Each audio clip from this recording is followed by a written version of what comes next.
చెప్తున్నటువంటి తెలంగాణలో 519 థియేటర్లకు గాను 419 థియేటర్లు మాత్రమే తెరిచి ఉన్నాయి, మిగతాయి మూసి ఉన్నాయి.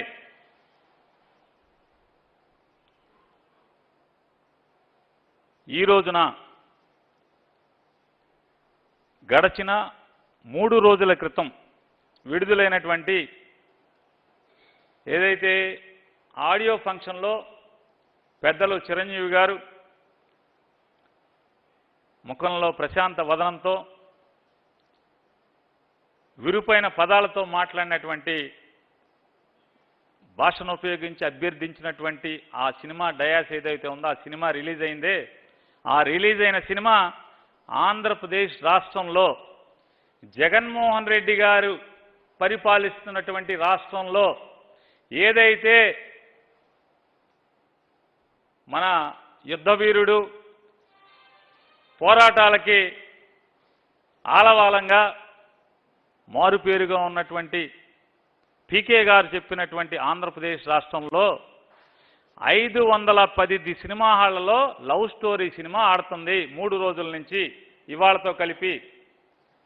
మొన్న నిన్న ఈరోజు అయా పీకే 510 థియేటర్లో ఆడుతుంది.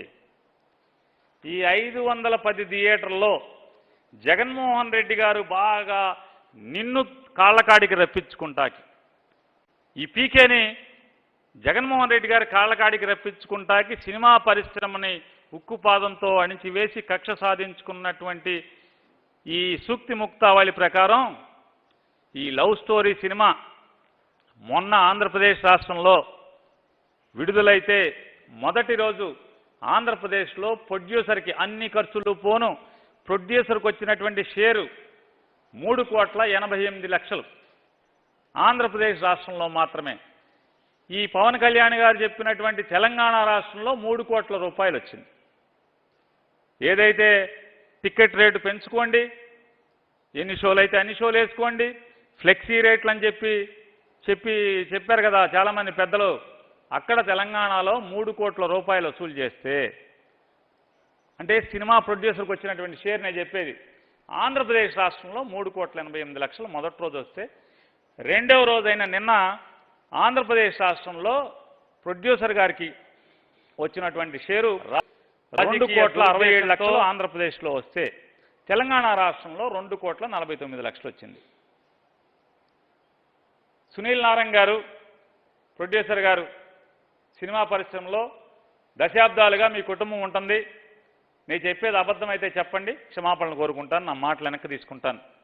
సునీల్ నారాయణ గారు వింటున్నారనుకుంటున్నాను నేను, మీరు వింటుంటే నిజంగా ఈ సినీ పరిశ్రమ గురించి మీరందరూ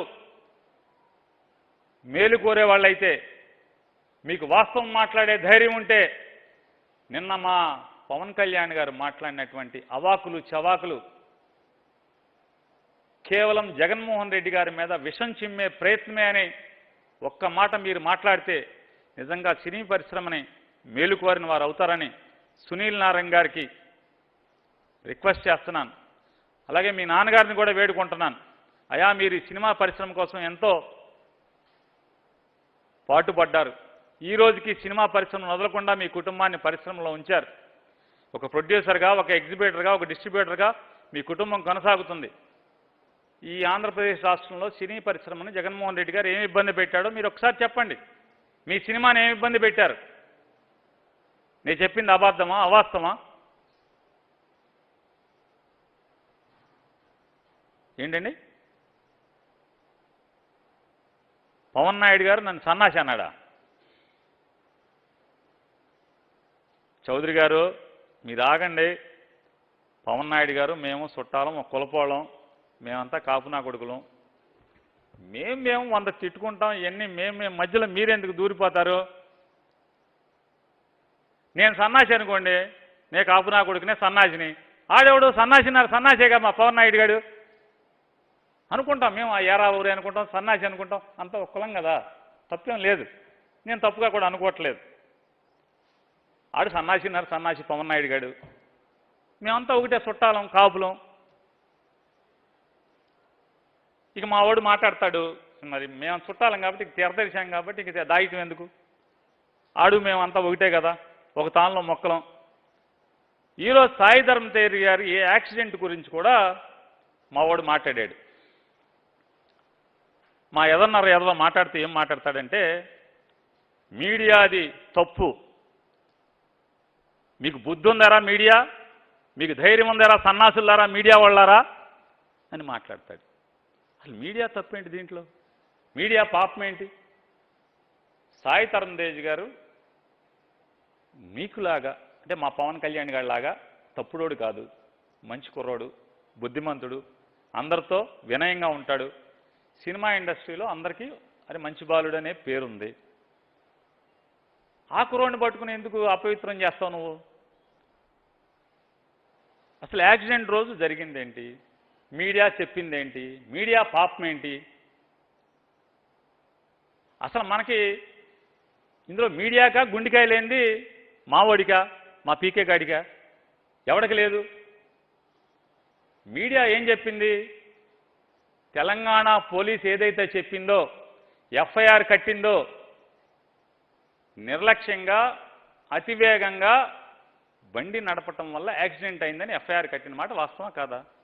దాన్ని మీడియా చెప్పింది. నువ్వు తప్పు పడితే ఎవరిని పట్టాలి?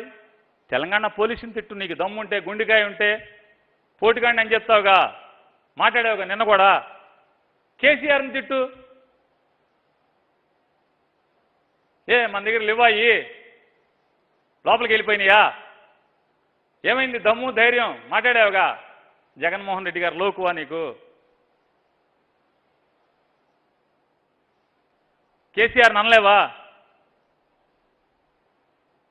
కేసీఆర్ని సన్నాసి, ఎదవా, లుచ్చా అని తిట్టలేవా? గజ గజ కారిపోతుంది ప్యాంట్లో. ఇవన్నీ అందరికి తెలుసు. సినిమా తెర మీద అయితే ఎవడు ఎదురు మాట్లాడేది ఉండదు, నువ్వు వినేది ఉండదు. తెర మీద 4 డైలాగులు చెప్పావనుకో, కెమెరా ముందు మాట్లాడతావు, అదేదో రీల్ వస్తుంది, ఎవడికాడు నచ్చినోడు చూస్తాడు, నచ్చినోడు పోతాడు. వాళ్ళు ఏం తిట్టినా కూడా నీకు వినపడదు, నిన్ను కామెంట్ చేసినా నీకు వినపడదు. కానీ ఇట్లా వచ్చి నోరు ఉంది కదా అని. ఇది రిపబ్లిక్ వైఎస్ఆర్ కాంగ్రెస్ పార్టీ కాదు, ఇది రిపబ్లిక్ ఇండియానే. రిపబ్లిక్ ఇండియా కాబట్టే మనం పిచ్చ వాగుడు ఏది వాగినా కూడా చలామణి అయిపోతుంది. హీరోగా మనకు మనం ఊహించుకుంటున్నాం. ఇది రిపబ్లిక్ ఇండియా కాబట్టే. నాన్న పీకే వింటున్నావని నేను అనుకుంటున్నా. ఎందుకంటే నాకు నువ్వు పెద్ద ఫ్యాన్ అని నాకు తెలుసు. నా ఫ్యాన్స్ అసోసియేషన్ ప్రెసిడెంట్వు నువ్వు. ఎందుకంటే నా కోసం బందరు వచ్చావు. షూటింగ్, వకీల్ సాబ్ షూటింగ్ ఆపేసి బెదవాడొచ్చి పడుకుని, నీ కాల్ షీట్ విలువెంతో నీకు తెలుసు కదా. బెదవాడొచ్చి పడుకుని పొద్దున్నే లేచి బందరొచ్చి బందర్లో నన్ను తిట్టి వెనక్కి వెళ్ళావు. అంటే నా ఫ్యాన్, నాకు నీ మనసు నిండా నేను ఉన్నాను. నీకు కంపరమో, చికాకో, లేకపోతే ఈడెవడరా నన్ను తగులుకున్నాడేటా అని చెప్పని నీకు ఒక గగురుపాటో, అక్కడికి వస్తావు, ఎవడా మీ ఎమ్మెల్యే అంటావు. మరి అక్కడ దాకా ఎందుకు వచ్చావు? అంటే ఏ ఊరు వస్తున్నావా? ఎమ్మెల్యే కూడా తెలియనటువంటి సొంటవా నువ్వు? ఎరా పీకే? అంటే మనలో మనందరం కాపులని మాట్లాడుకున్నా, అంతేగాని సభ్యత వదిలేసి మాట్లాడట్లా.